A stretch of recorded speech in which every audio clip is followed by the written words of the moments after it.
Halo pemirsa, dimanapun Anda berada, jumpa lagi bersama dengan saya di dalam program Beken, Bisnis Elit dan Keren, di mana kita akan membahas mengenai strategi bisnis dan juga komunikasi, baik bisnis yang baru mau Anda pikirkan dan mau Anda jalankan, bisnis yang sudah berjalan, ataupun yang ingin melebarkan sayap bisnisnya. Bersama dengan saya, Roni Francis, seorang bisnis maximizer, dan tentunya, Anda sudah bisa menebak, sudah hadir di studio seorang speaker benar, Coach Doni De Keizer. Halo Coach. Halo, apa kabar Coach? Kabar baik. Dan gimana hari ini yel-yelnya? Sweet.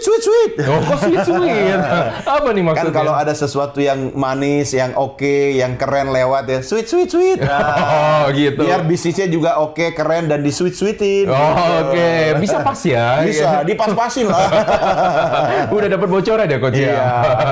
Oke, pemirsa, kali ini kita akan membahas satu topik khusus, yaitu adalah menjadi yang terbaik. Kebanyakan namanya perusahaan pasti dong ingin menjadi yang nomor satu. Betul. Ada nggak yang pengen jadi nomor terakhir? Kayaknya nggak ada ya, Coach ya?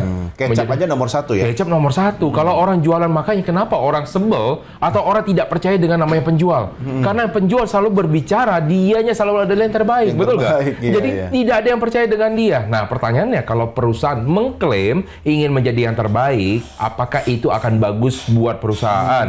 Apakah perusahaan tersebut akan menjadi langgeng dan bisa bertahan lama? Ingat Iya. loh, ada kelas dengan pengalaman seratusan tahun, akhirnya 100 Selesai. tahun, pokoknya selesai, Iya. perbankan. Anda mungkin mengenal nama Lehman Brothers, Iya, waktu itu. iya. Dan akhirnya selesai kan, padahal udah 100 tahun. Orang bilang apa? 1 tahun pertama atau 5 tahun pertama lah, ya. Kalau dia bisa bertahan, pasti dia akan bisa terus. Sustain, iya. Ternyata 100 tahun, akhirnya meninggal juga kan, istilahnya kan. Memang jatahnya cuma 100 tahun.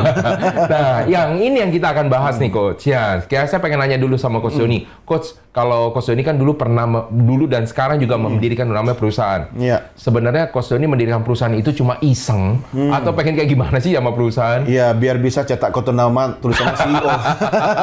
Luar biasa loh, Iya. mulia banget loh Iya, itu. biar ada kesibukan. Ya namanya juga pengusaha, pasti Iya, berusaha, apapun diusahakan. Ya Iya, kan? iya. Selain itu cara kita untuk kemudian menjalani kehidupan, itu juga bagian dari kita untuk memberikan solusi bagi orang lain. Wah, itu mulia tuh, menciptakan solusi. Kan di TV, jadi Iya, harus iya, mulia. Aslinya apa? Ya cari cuan. Bener. Iya Apa dong. sih yang kalau misalnya kita bilang, kalau misalnya cari cuannya udah banyak, ukurannya apa? Perusahaan itu udah bagus gitu loh, Coach. Ya ukurannya dari keuntungan perusahaan. Sampai seberapa keuntungan? 1.000 iya. untung. Iya, 100.000 unlimited untung. Iya, unlimited. Wow, Anda ini lebih kaya daripada orang nomor 1 di dunia Iya, loh. yang ya. penting kan perasaannya. Oh, perasaan. Iya, kan kalau soal Iya. nanti hasil auditnya tidak seperti itu kan di atas kertas. Iya, Tapi kan di iya. hati paling kaya. Luar biasa dalam, Bang. Iya. Ini belum sampai ke segmen yang harus Oh, dalam belum ya? Belum. Oke, itu segmen 3 kayak. Iya. Nah, Coach, biasanya kalau namanya perusahaan pasti pengennya dia bukan hanya menjadi nomor 1, tapi menjadi sukses dengan apa yang dicita-citakan, Betul, kan? iya. Ada namanya visi. Dia bisa mencapai namanya visi, maka dibilang, oh dia sukses mencapai visinya. Nah, tapi kita harus lihat dulu, namanya sukses itu sebenarnya apa sih?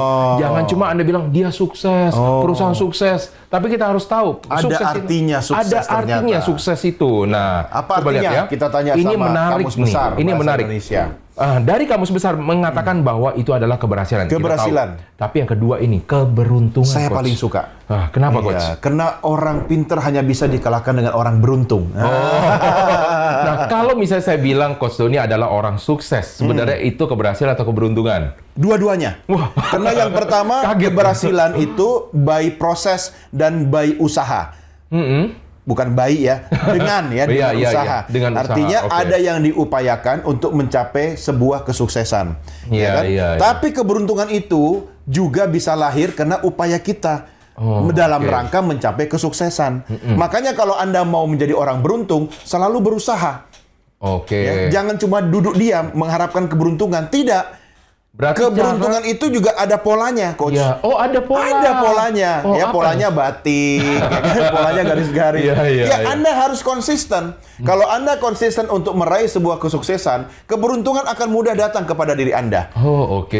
Ya, memang ada yang percaya. Ini kan soal mindset lagi kan. Ini soal, ada hubungan kalau keberuntungan klinik nggak sih jadi jatuhnya? Ya, kalau Anda yakini itu, maka akan dikaitkan dengan urusan klinik. Tapi kan itu sugesti, Coach. Oh. Ya kan, kalau Anda sugesti Betul. diri Anda sendiri bahwa saya orang yang beruntung, itu bisa terjadi. Iya kan? iya. Nah, dari aspek NLP ada dong Ada, jawabannya. Apa tapi itu? sebelum saya mau jawab ke NLP, saya pengen nanya, kalau ada orang beruntung, ada orang sial nggak, Coach? Nah, itu soal sudut pandang.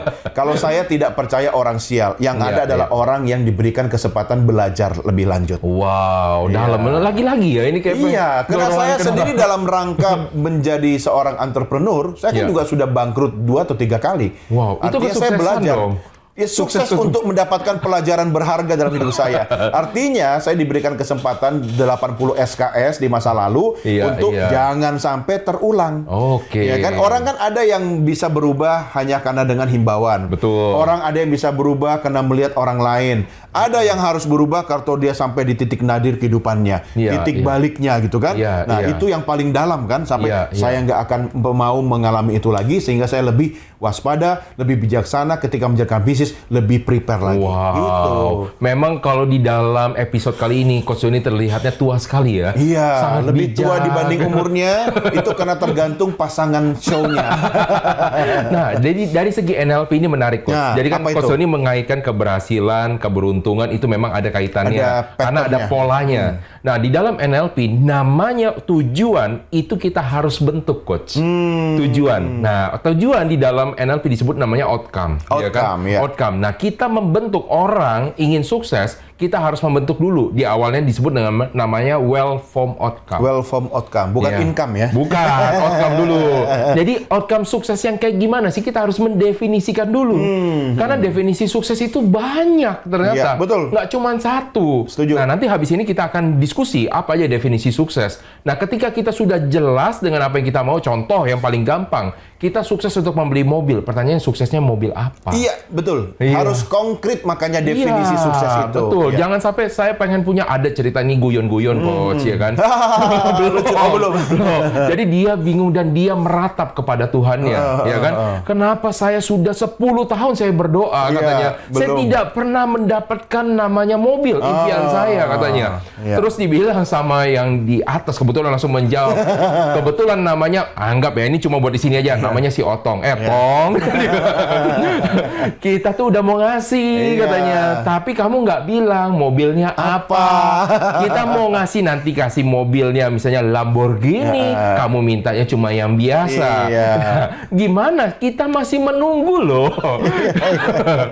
Nah, jadi Anda harus bisa mendefinisikan, dan itulah yang dianut di NLP. Oke. Semakin clear dengan melibatkan seluruh panca indera Anda, maka Anda akan semakin bisa nyampe. Iya. Nah, pertanyaannya apa saja jenisnya dari kesuksesan? Yuk, mari kita lihat dari Oke. yang di belakang kita ya. Yang pertama, Dari segi bisnis, yang pertama adalah banyaknya aset. aset. Kalau perusahaan itu kaya, kelihatan dari apa? Asetnya Cabang udah banyak. Oh, iya. Wah, ada 5. Iya. Ada yang 100 cabang. 100 cabang ada tapi 200. nyewa semua.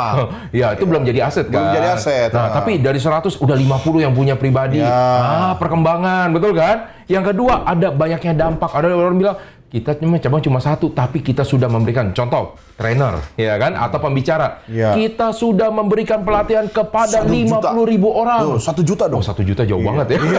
Oke, 1 juta Ya, itu orang. kan dampaknya lebih besar. Betul, ada lagi 1 juta sudah 10 juta. 10 Nah, juta. jadi itu yang diberikan sebagai ukuran dampak kesuksesan. Yang ketiga adalah banyaknya pengikut. Dampak nggak ada sih, tapi ada aja orang yang ngekor sama dia Iya, gitu loh. iya, iya. Nah, hari ini misalkan contoh ya, saya jualan koran, ini bercanda aja ya. Nah, misalnya saya bilang di pinggir jalan ada 1 orang trainer kena tipu. Nah, trainernya bingung nih. Siapa tuh yang kena tipu? Dia beli korannya. Iya, dialah yang ketiba. Kemudian ada, oh itu bisa tuh. Iya, Caranya. iya, iya. Ya, orang lain ikut juga, jualan seperti itu juga. Nah, semakin banyak yang ikut, itu juga suatu kesuksesan. Ya, Nah, di media sosial kan itu pengaruh sekali, Coach. Nah, Ketika betul. seorang pelaku atau aktivis media sosial itu Iya. kemudian mempunyai sebuah akun di medsos dan follower atau pengikutnya banyak. Iya, Artinya iya, dia iya. bisa memengaruhi lebih banyak orang melalui konten-konten yang dia tampilkan di medianya. iya, dan ini pun juga sudah pernah dibahas sama Prof. Renald sebenarnya Iya, ya. iya. Ini tentang sekarang berkembang dengan bukan hanya namanya bisnis atau aksi, tetapi ada namanya komunitas dan gerakan. Nah, jadi gerakan untuk apa? Banyaknya pengikut yang menjalankan aktivitas yang sama. Misalkan contoh, Dari Coach Doni sendiri juga pernah mengikuti dong satu yayasan ya yang memberikan aksi sosial dan memberikan dampak, bukan hanya dampak, pengikutnya makin lama makin banyak. Dan ada bukan hanya di satu negara tapi di banyak negara. Iya, betul, kan? ratusan negara. Oh, sudah ratusan negara. Ratusan, ya. Sekarang sudah berapa?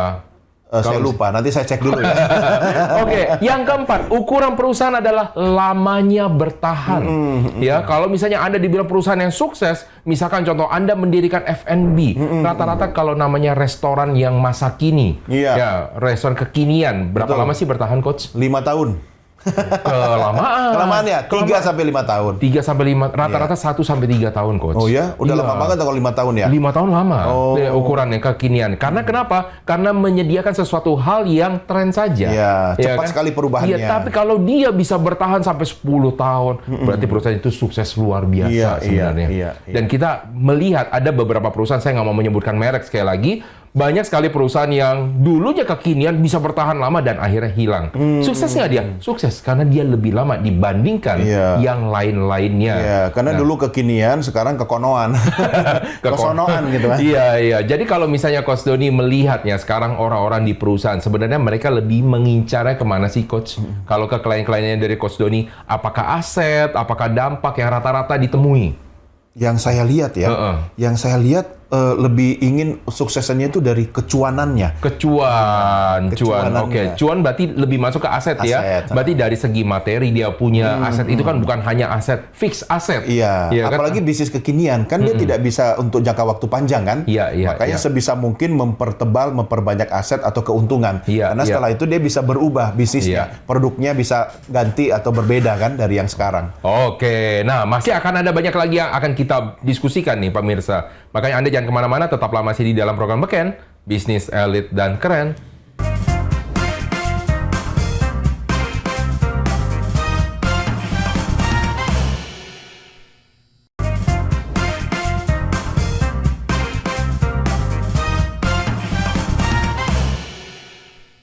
Baik pemirsa, kita akan lanjutkan lagi diskusi kita mengenai tentang menjadi yang terbaik. Tetapi sebelum lebih jauh, kita akan sama-sama menyaksikan pendapat dan pertanyaan masyarakat berikut ini. Halo, perkenalkan nama saya Gertrudis Kurnia SD.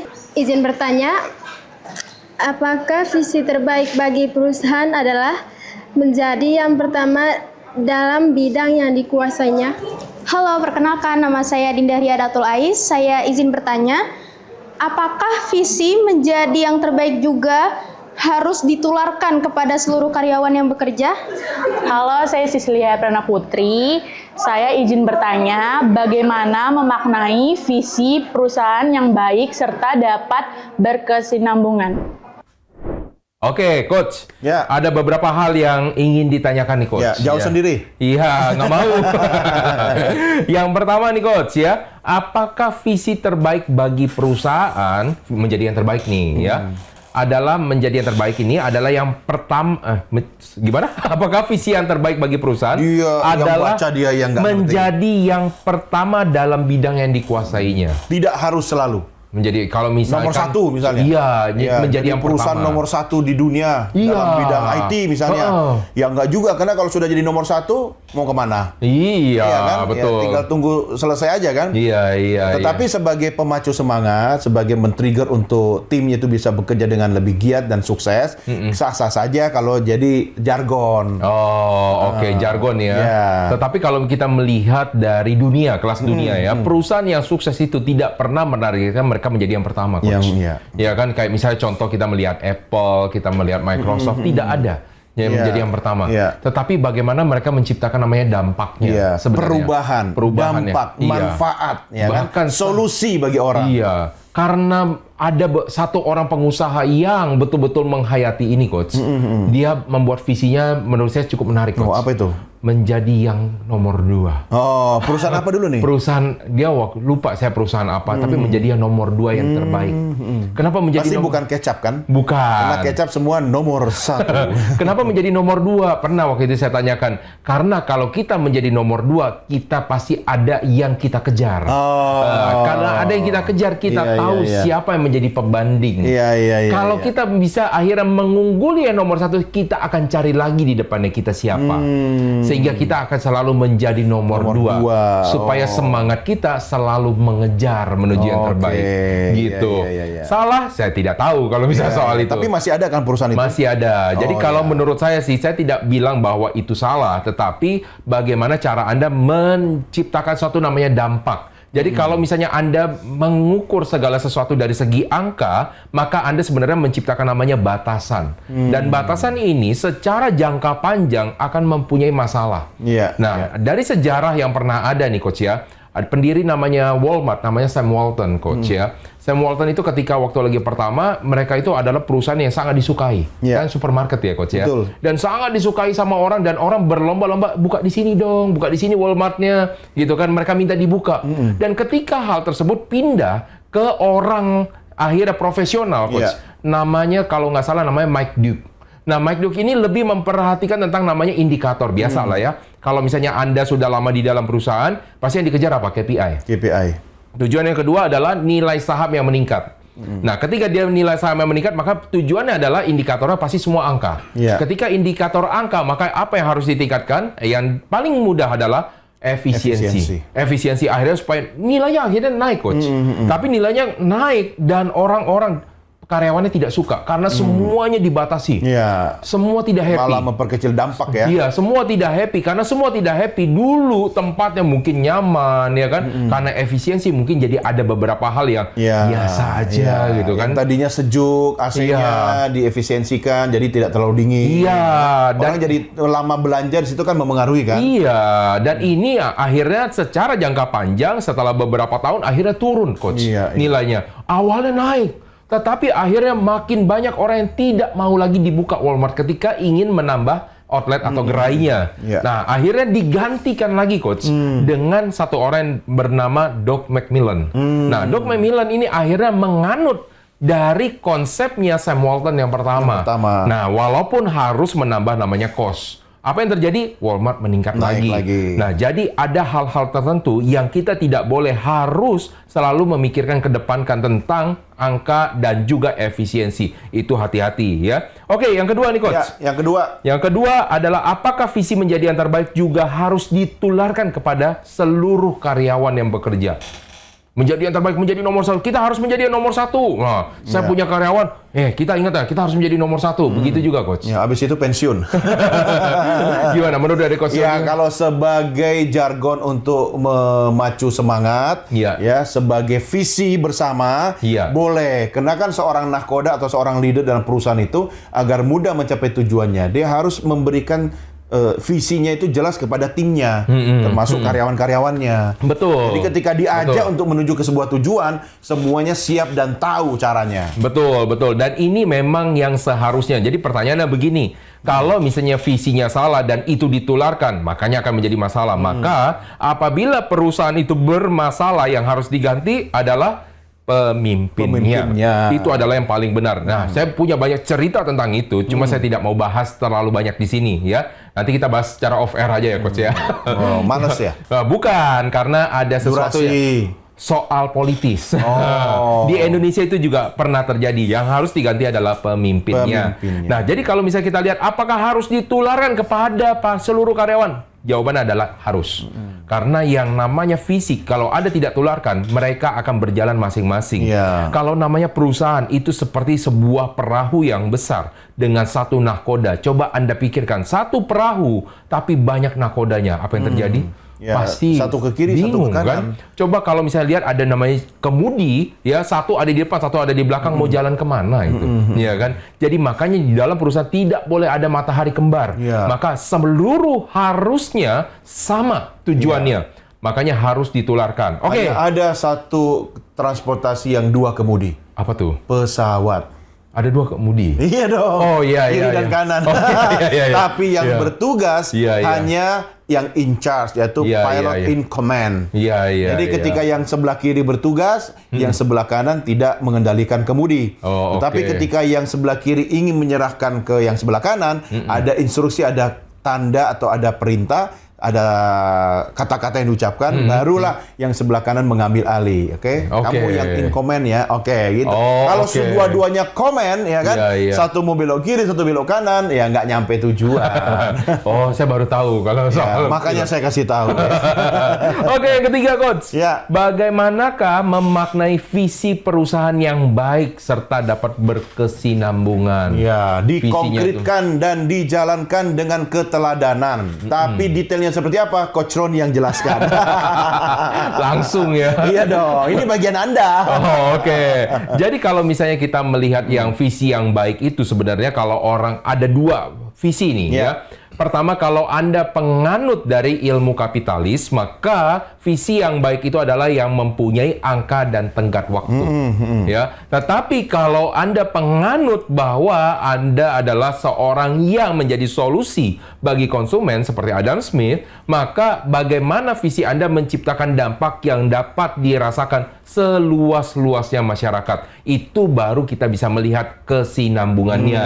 Oke? Nah, itu dari saya. Nah, sebenarnya gini, Coach, kalau kita lihat nih, ini kan kita ingin menjadi nama yang terbaik. Pastinya kalau orang menjadi yang terbaik itu kalau karyawan pengen menjadi seorang yang berprestasi. Nah, kalau orang-orang yang berprestasi ini pastinya nggak semua orang karyawan kita berprestasi dong, Coach. Dapat kita bedakan, oh orang ini bisa nih. Karena kalau semua orang berprestasi, maka tidak ada yang berprestasi dong sebenarnya. Oh iya, benar juga. Kenapa? Ya. Karena ada yang tidak berprestasi, maka terlihatlah yang berprestasi. Kasih tahu ke kita, Coach, gimana cara ngebedainnya, Coach? Ya, tapi itulah kesimbangan hidup ya, Coach ya. Artinya ketika ada hitam, ada putih. Sampai batuk-batuk saya. Oke, khusus dari aspek komunikasi, pemirsa, ada ciri-ciri orang yang berprestasi bisa dilihat dari 3 hal. Yang pertama, dia akan selalu fokus dan terarah. Baik dari cara berbicaranya, berkomunikasinya, berdiskusinya, bekerjanya selalu fokus. Contoh sederhana, Coach. Dia memiliki agenda bekerja. Dia memiliki target dalam bekerja.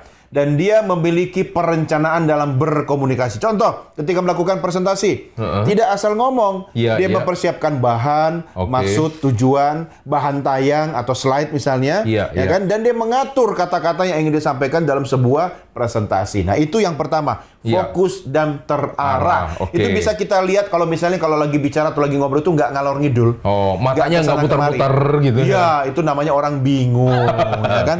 Yang kedua, orang berprestasi itu biasanya pikirannya terbuka, open-minded. Ya kan? Dia menerima pikiran-pikiran orang lain meski tidak selalu harus mengubah jalan pikirannya atau dipengaruhi oleh pikiran orang lain. Kuncinya di situ ya. Iya, jadi open minded, kita tidak tertutup atau anti kritik gitu kan. Ya silakan, tetapi kan semua kembali kepada kita, ya kan. Tapi kalau ada yang begini, Coach. Oke, menurut Anda bagaimana? Menurut Anda bagaimana? Akhirnya jalankan apa yang saya mau. Nah, itu namanya dia tidak berpikir. Ya kan? Yang ketiga, orang berprestasi itu ciri-cirinya diantaranya adalah mendorong perkembangan timnya dan juga lingkungannya. Artinya apa? Dia tidak hanya berkembang sendiri, tetapi dia juga berkembang bersama-sama dengan orang lain yang berada dalam komunitasnya atau timnya. Contoh, orang yang berpikir atau berprestasi itu, dia selalu berpikir untuk mengajak orang lain untuk sama-sama maju. Nggak takut kerebut itu, Coach? Nggak takut tidak. Kenapa harus takut? Karena tidak semua orang juga pasti mau dan mampu melakukannya. Gitu. Dan yang kedua, ketika dia mampu mengajak orang lain, maka dia menjalankan aspek leadership kan. Nah, ketika itu terjadi, dia artinya ada perkembangan. Dan kalau dia berkembang, orang lain juga diajak untuk berkembang. Sebenarnya ketika orang lain berkembang karena ajakan dia, maka dia membuka peluang untuk dia berkembang lebih lagi dibanding orang lain. Karena sebenarnya dengan membuka jalan bagi orang lain, itu juga membuka jalan bagi diri kita sendiri, Coach. Wow, oke. Kalau misalnya Anda mau berkembang lebih jauh, karena ada nanti yang keluar adalah eyang-eyangnya. Jangan kemana-mana, pemirsa. Tetaplah bersama dengan kami, tetap di dalam program Beken, Bisnis Elit dan Keren.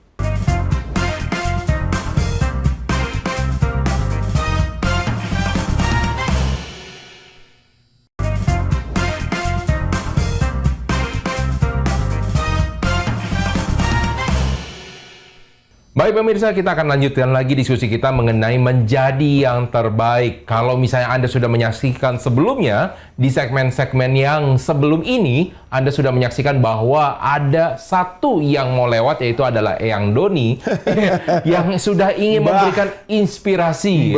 Mbah ya. Ada yang lebih tua lagi nggak selain dari Mbah? Mbahnya Mbah. Mbah ya. Iya, Mbah.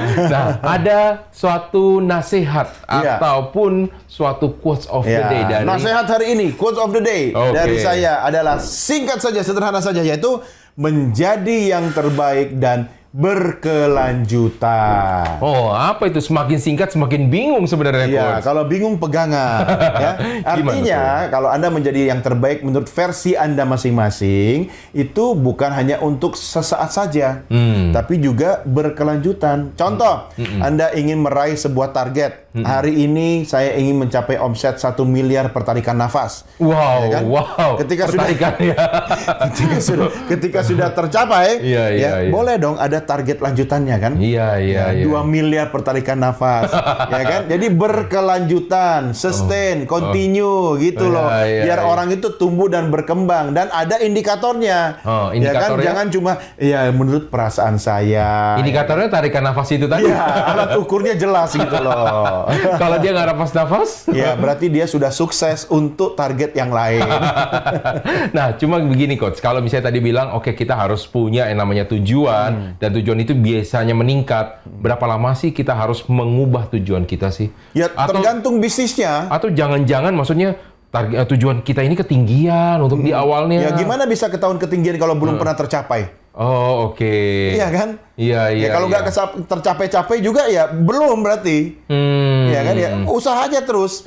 Ya kan? Kita nggak akan pernah tahu ini bisa dilakukan, ini bisa dicapai atau tidak kalau kita tidak berusaha mencapainya. Oh, oke. Jadi yang penting indikator pengukurannya jelas. Ya, kalau misalnya saya perusahaan retail, Coach. Jadi lebih baik bagaimana nih, Coach? Saya membuat suatu tujuan punya cabang di seluruh outlet di dunia atau di Jawa dulu, misalnya. Ya, karena saya tidak menjalankan bisnis retail, Anda sendiri yang harus menjawabnya. Tapi kalau saya, saya sebenarnya ya di Jawa aja dulu. Jawa dulu, kenapa? Ya, yang penting kan saya fokus pada apa yang bisa saya jangkau. Iya. Setelah itu di luar itu saya mungkin bekerja sama atau berkolaborasi. Oke. Jadi ada suatu peribahasa, ini juga kadang-kadang disalahartikan nih Coach, ya kan? If you shoot the stars, at least you got the moon. Jadi kalau misalnya Anda berusaha untuk menembak bintang, minimal dapatnya bulan. Tetapi kalau Anda harus sadar juga psikologi namanya manusia. Ya, dan ini disampaikan di dalam namanya psikologi untuk eksekusi, Coach. Ya, ketika Anda diberikan satu target segini dulu, diberikan capeknya segini. Nah, biasanya kalau dikasih target 1, ya di dalam sebagai seorang karyawan nih ya, dia sampai nggak? Sampai. Ya, dikasih target 2, dia nyampe nggak? Nyampe. Dua-duanya nyampe. Ya, target A dan B nyampe. Dikasih 3 target, nyampe nggak dia? Nyampe, tapi ngos-ngosan, Coach. Ya, dikasih, ini survei loh yang sudah dilakukan. Dikasih 5 target, sampai dalam waktu yang berbarengan, kira-kira nyampe nggak? Mati dia. Yang sampai tidak 5, tapi berturun malah jadi 2. Iya. Tapi dikasih targetnya 10 misalnya, targetnya 10. Kira-kira nyampe nggak, Coach? Nyampenya 5. Nggak nyampe, malah ngopi. Jadi artinya apa? Ketika langsung dapat SP dong dia. Ketika dikasih sesuatu target atau tujuan yang terlalu jauh dari namanya jangkauan, maka orang secara psikologinya akan langsung menganggap itu adalah sesuatu hal yang tidak mungkin. Mau Anda sadar atau tidak sadar, tetapi alam bawah sadar Anda menyadarinya. Itu tidak mungkin. Maka bagaimana cara kita mendapatkan namanya tujuan? Maka kita harus melihat berapa potensi kita, kemudian kita naikkan sewajarnya. Harus dinaikkan dari kemampuan kita. Misalkan contoh, saya untuk 1 tahun ini saya bisa mendapatkan omset misalkan 100 miliar. Anda harus naikkan 130 miliar. Iya. Tujuannya buat apa? Supaya Anda tidak hidup di dalam zona nyaman. Karena 100 miliar sudah dalam jangkauan Anda. Betul. Tapi 130 Anda harus extra effort. Iya. Tapi kalau misalnya dibilang target tahun depan adalah 1 triliun. Karena dia cuma bisa 100 miliar. Biasanya orang langsung meninggalkan. Kita lihat dari perspektif mana? Perspektif karyawan. Tetapi kalau misalnya dari perspektifnya dari business owner, boleh nggak dia target 1 triliun? Boleh. Tetapi yang Anda harus rasionalisasikan adalah tenggat waktunya. Ya. Seumur hidup. Jadinya gampang itu ya. Generasi ketiga. Berarti ini akan dicapai oleh cucu saya nanti. Jadi kalau misalnya disampaikan sama Coach Doni, boleh nggak misalnya tadi yang Jawa doang? Betul itu jadinya. Jadi harus di dalam jangkauan kita dulu. Karena misalnya contoh yang apa? bisa kita kendalikan. Iya. Nggak usah mikir yang nggak bisa kita kendalikan. Betul. Di luar itu baru kita berkolaborasi. Betul. Nah, dan untuk kolaborasi kan tentu partner kita harus merasa win juga kan. Itu dia, betul. Nah, saya juga punya satu quotes nih, Coach ya. Nah, quotes saya adalah menjadi yang terbaik dalam bidangnya belum tentu akan menjadi yang terbaik dalam bisnis jangka panjang. Coach, saya tanya nih, Coach ya, kalau namanya produksi air aja. Iya. Ada yang terbaik nggak? Air yang paling baik? Air ada mata. Yang paling bagus? Wah, saya susah ngomongnya enggak ya? Karena penciptanya beda ya. Kenapa air mata bening? Nah, kenapa tuh? Karena kalau hijau air matcha. Bener lagi. Nah, jadi gini Coach, kita tahu ada air yang mahal banget ya. Air dalam kemasan. Air dalam kemasan ya, ada dalam kemasan. Bahkan ada kalau kita lihat riders dari aktor ataupun kita undang artis dari luar negeri, mereka minta pasti merek tertentu itu. Betul. Ya kan? Sedangkan di Indonesia juga punya air yang jenis lain. Apakah pasti lebih jelek? Nggak tentu. Iya kan? Nggak tentu juga. Maksudnya yang Anda cerita tadi Coach itu yang punya air kemasan premium itu kebetulan teman saya. Oh iya. Saya kenal, usianya sudah hampir 80 tahun. Oh, oke. Dan dia selalu dengan bangganya membawa produk air dalam kemasannya itu kemana-mana. Di mobilnya ada, di setiap sudut di rumahnya ada gitu. Wow, dia sebenarnya menjadi sesuatu yang air yang terbaik. Pertanyaannya, apakah dia menjadi orang yang nomor satu di Indonesia? Enggak. Dari sisi pasar, dari sisi apa istilahnya kalau keuntungan? Ya, keuntungan. Enggak juga. Enggak. Ya. Nah, inilah yang disebut maksudnya menjadi yang terbaik walaupun air Anda paling bagus, paling murni, paling diminati sama artis luar negeri misalkan. Makanya jadi paling mahal. Tetapi itu tidak menjamin bisnis Anda bisa jangka panjang. Tidak menjamin jangka panjang itu butuh apa sih di dalam namanya perusahaan? Perusahaan itu butuh namanya cash flow. Cash flow itu akan menjadi namanya darah. Darah artinya penjualan Anda harus stabil. Stabil secara dari apa? Omset. Kalau kita bicara omset, kita berbicara quantity. Nah, kalau misalnya Anda tidak bisa menjamin namanya kuantitinya, maka Anda juga akan bermasalah ke depan dan bisa-bisa Anda tutup. Nah, saya ada cerita lagi nih, Coach ya. Waktu zaman dulu, nggak dibilang dulu-dulu banget ya. Kalau zaman sekarang mah sudah wajar. Dulunya Coach Roni sama dulunya saya beda. Nggak gitu juga.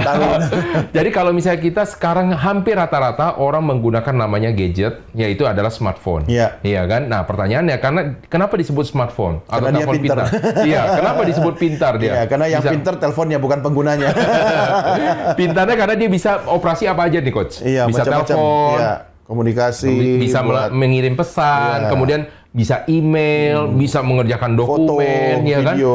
Tahu nggak zaman dulu itu ada loh yang melakukan seperti ini dan akhirnya tidak berhasil karena butuh namanya edukasi, ya kan? Biaya edukasi itu sangat-sangat besar. Jadi kalau misalnya Anda, kalau misalnya ingin menjadi yang terbaik, tetapi pasar belum siap, maka Anda harus siap-siap yang ditinggalkan. Dan ketika pasar sudah siap, ternyata masuk yang lain dan lebih laku. Beruntunglah yang berikutnya itu ya. Karena sudah teredukasi, dia nggak perlu edukasi masyarakat lagi. Nah, jadi yang ingin disampaikan di sini adalah walaupun Anda ingin menyampaikan sesuatu hal produk yang paling terbaik, maka yang sebenarnya harus Anda pastikan adalah pasarnya siap atau tidak. Nah, makanya kalau pasar siap atau tidak ini susah nih Coach. Kayak misalnya contoh begini, kalau sisir umum ya Coach ya, sisir ya. Tapi pertanyaannya kalau kita menjual sisir kepada para biksu, bante, itu bagaimana Coach menyikapinya? Yang pertama biksu tidak punya rambut. Tapi kalau cara menjualnya bukan untuk rambut, kita bilang ini sebagai souvenir, mungkin bisa. Apakah biksu jualan? Tidak. Lalu menjual ke umatnya biksu. Tapi dengan kata-kata biksu langsung laku. Kalau kita perpanjang bahaya. Cuma intinya bagaimana cara kita memandang produk kita sehingga pasar itu bisa siap. Karena tidak semua hal itu akan siap. Nah, contoh lagi, saya ingin membuat suatu hal yang paling sesuatu yang ekstrim lah ya. Misalnya contoh, apa sih produk yang saat ini yang dibilang futuristik tetapi belum siap pasarnya? Kira-kira apa, Coach? Futuristik banget tapi belum siap pasarnya. Ini apa robot ini Robot asisten apa? rumah tangga. Robot asisten rumah tangga. Kayaknya itu sudah Kejauhan mulai. ya? Enggak, sudah mulai ya. ada gitu. Nah, kalau misalnya Apa kita dong? melihat misalnya pasangan ya. Oh, saya nggak berani makanya karena saya udah punya. Pasangan tapi ini robot. Misalkan Oh, contoh. robot, Nah, iya. pasangan tapi itu robot. Misalkan kayak di bisa Jepang nggak ya? ada pasarnya? Bisa nggak ada Ada. pasar? Ada.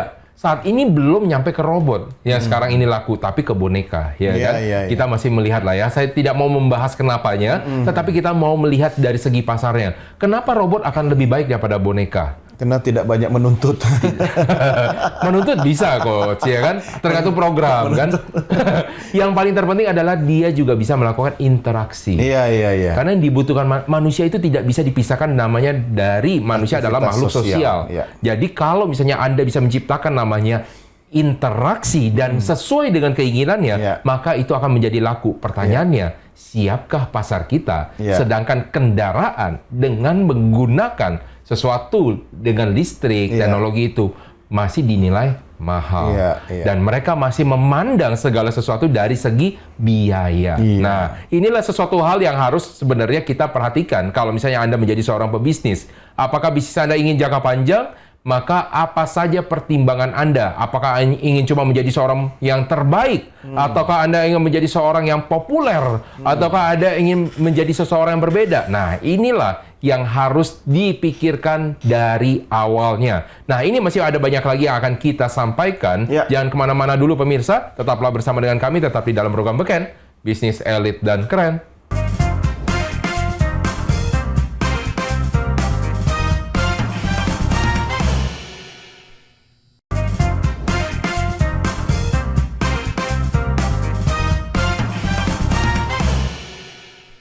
Oke pemirsa, akhirnya kita sudah sampai di penghujung segmen kita di dalam episode kali ini, di mana kita akan menampilkan suatu tips dan trik dari saya dan Coach Doni. Tentunya kita akan memulai dari Coach Doni terlebih dahulu mengenai aspek komunikasi. Nggak mulai dari sekarang aja. Mulai dari sekarang. Bukan dari tadi kan? Iya. Oke, tips komunikasi khususnya bagi Anda yang ingin menjadi sebuah perusahaan yang nomor 1 Wow. di seluruh dunia akhirat. Wow, di seluruh dunia akhirat. Ya. Mengerikan Namanya ini juga kayaknya. visi. Iya benar. Ya kan? benar. Ya, kita kan belum sampai ke sana, tapi Iya. kita tidak tahu, tapi boleh dong. Sangat futuristik Sangat sekali ya. futuristik, saking futuristiknya sampai bicara akhirat. Ya kan? Oke, yang pertama apa, pertama, visi sederhana namun kuat. Jadi visi itu kan tujuan ya. Iya, Visi itu harus kita gambarkan sesuatu yang tidak usah bertele-tele, berpanjang lebar. Karena orang yang menyampaikan sesuatu dengan panjang lebar sebenarnya menunjukkan dia belum memahami apa yang dia sampaikan. Makanya visi itu tidak perlu berbunga-bunga, tidak perlu terlalu panjang, kalimat yang kompleks sekali tidak perlu, tetapi cukup yang sederhana, tetapi kuat. Oh, oke. Maknanya kuat. Ukurannya gimana kuatnya itu, Coach? Ya, kuat sekuat besi. Ya, artinya itu dalam kuat, oke, sesuai iya. dengan bisnis atau apa yang dijalankan oleh perusahaan itu. Iya, ya iya, kan? iya. Kadang-kadang gini, Coach, ada yang saya pernah menyaksikan di perusahaan, visinya dia buat itu dalam satu kalimat panjang banget. Panjang sekali. Ada sekitar lima baris ya. Bah, Ketika itu 5 baris, bacanya aja sudah capek, susah, gimana mau dijabarkan? saya minta waktu itu ya kepada karyawan yang level paling bawah stafnya baca visinya. Ketika dibaca udah selesai, kamu ngerti nggak maksudnya? Enggak. Bingung sih. Karena dia udah kerja 15 tahun. Iya. Ya, karena apa? Ketika ditanya lagi dong, oh mungkin ini cuma karyawan levelnya yang di bawah, maka tidak paham. Saya tanya lagi ke bagian atasannya, paham nggak? oh menurut saya begini-begini, kesannya bagus kan. Ngomongnya juga sama panjang. Dia 5 baris, dia menjelaskan mungkin dalam 10 baris kalau kita kata-kata. Semakin tidak jelas. Iya, malah makin gak jelas, malah makin panjang ya dari apa yang tertayang di situ visinya. Iya, akhirnya saya tanya ke bagian paling atas bisnis owner-nya. Tahu coach apa jawabannya? Apa? Waktu itu ada yang bikinin supaya pakai jasa konsultan. Dan konsultannya bukan kita pasti. Iya, bukan. Iya. Astaga, jadi makanya terkait dengan ceritanya Coach Roni itu, kan setelah ditanya ke orang dalam dari berbagai lapisan, masih nggak ngerti juga. Nah, kalau visi Anda sudah sederhana tapi kuat, jangan lupa yang kedua, rajin-rajinlah mengkomunikasikannya secara internal, ya, konsisten. Jadi dalam setiap kegiatan, setiap rapat, setiap ada briefing, apapun itu, termasuk kita pernah bahas, dipasang di setiap dinding.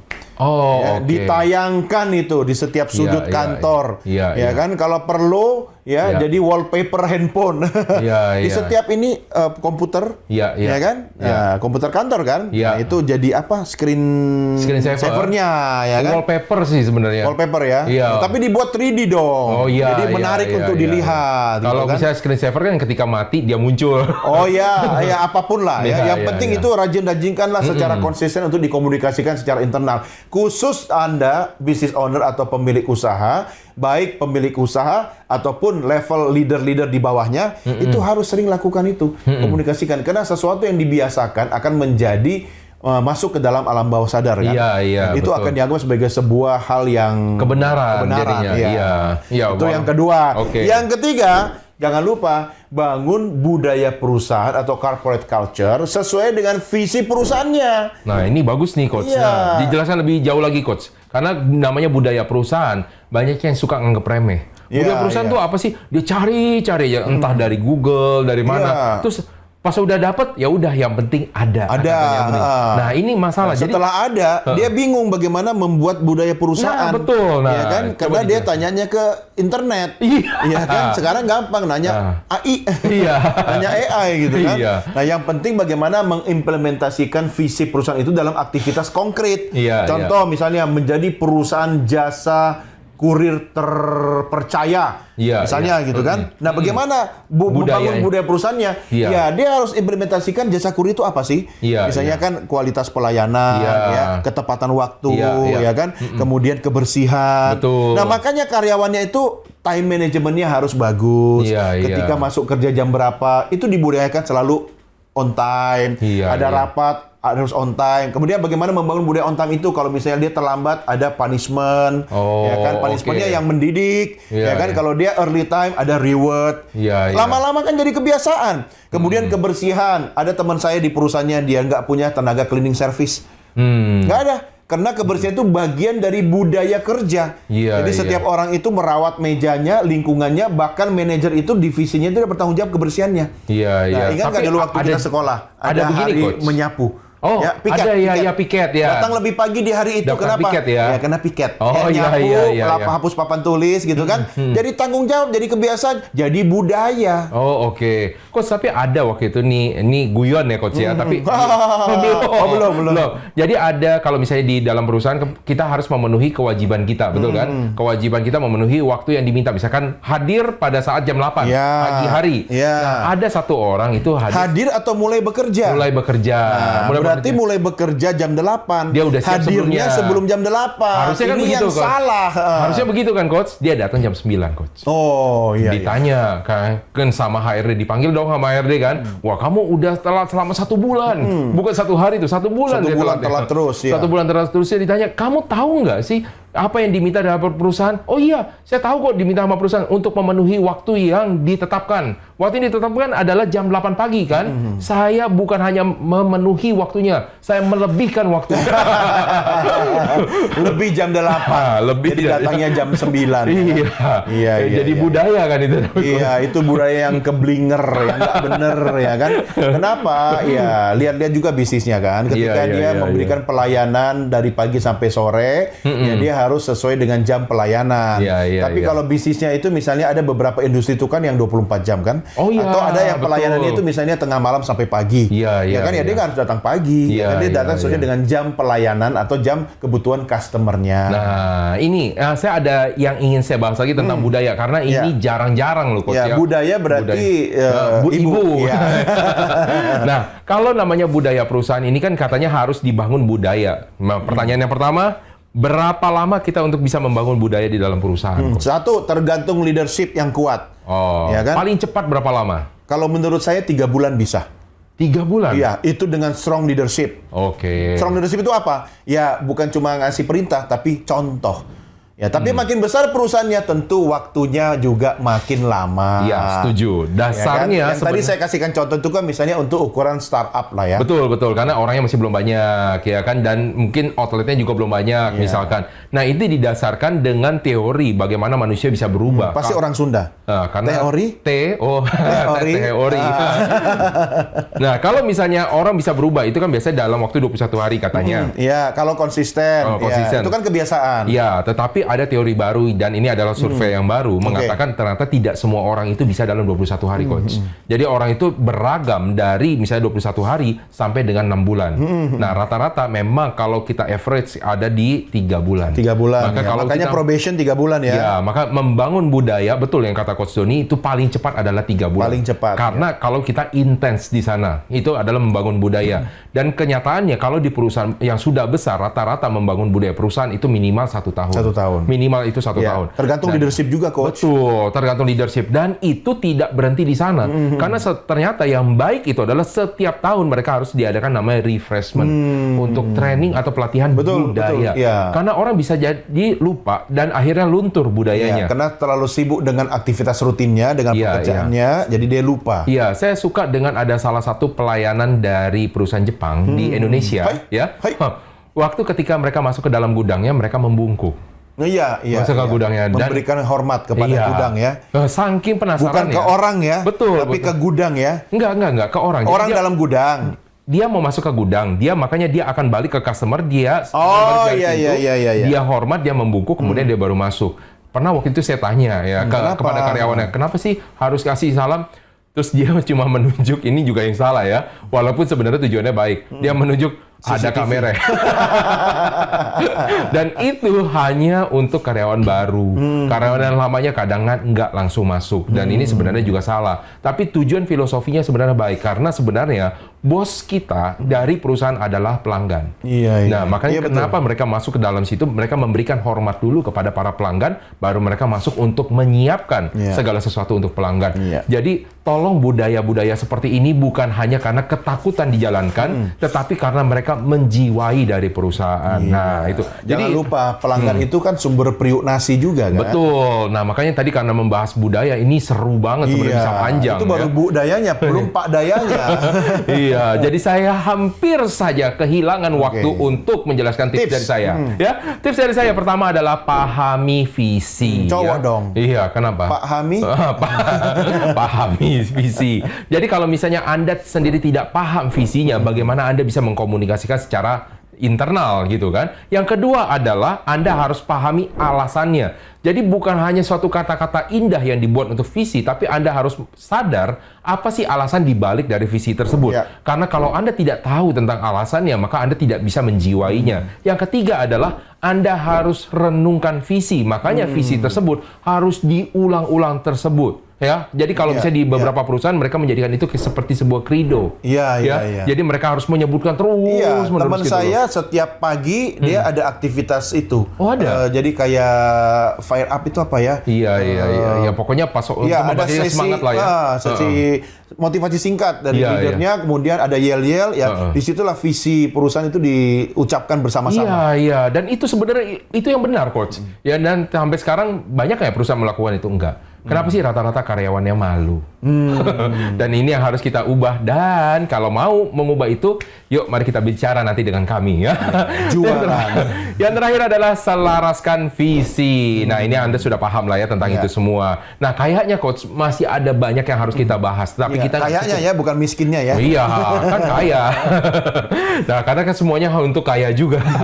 Nah, tapi mau dong kalau nanti berikutnya kita akan undang lagi. Oh iya, mau banget. Kalau enggak saya obrak-abrik ini. Wah, makanya pemirsa, Anda harus selalu pantengin program kita, program Beken, karena kita harus selalu menampilkan tentang strategi dari bisnis dan juga dari komunikasi. Baik dari bisnis yang mau dijalankan, bisnis yang sudah berjalan, ataupun yang melebarkan sayap bisnisnya. Thank you, Coach. Sudah datang. Thank you. Jangan lupa selalu ada apa? Yel-yelnya. Yel. Dan harus ya? Yel. Yang kreatif. Oke. Tif.